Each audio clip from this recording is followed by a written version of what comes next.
Guys, I am so excited how this project came out. I really love, love, love it. The Cozy Evening Kit by Archana is absolutely amazing. So definitely check out her store, www.craftycity.com. Click under kits, and then this should be the first one. But let me tell you what, I just wanted to add in a couple more things of what I added in here. I did add in some Dollar Tree ribbon, one of the Renee Bouquet, beautiful, gorgeous butterflies. Look at that, and also Renee's Shard Glitter Glass. And this color is silver pink. And let me show you how absolutely gorgeous this is on your projects. Isn't that beautiful? Gives it that little extra bling without that extra cost, okay?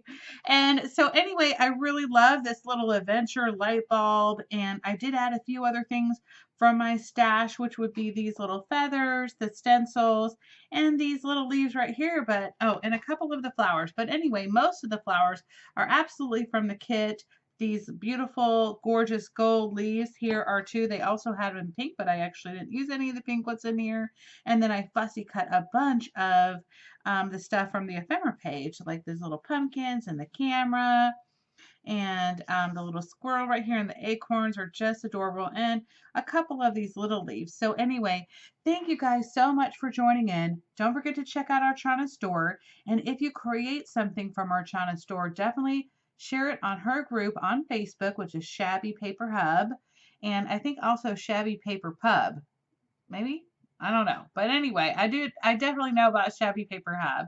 And definitely, if you make any creation, whether it be from our China store or anywhere else, you can definitely share it on my page, Salty Beach Scrappers on Facebook. And I can't wait to see your projects, guys. Don't forget to comment and subscribe.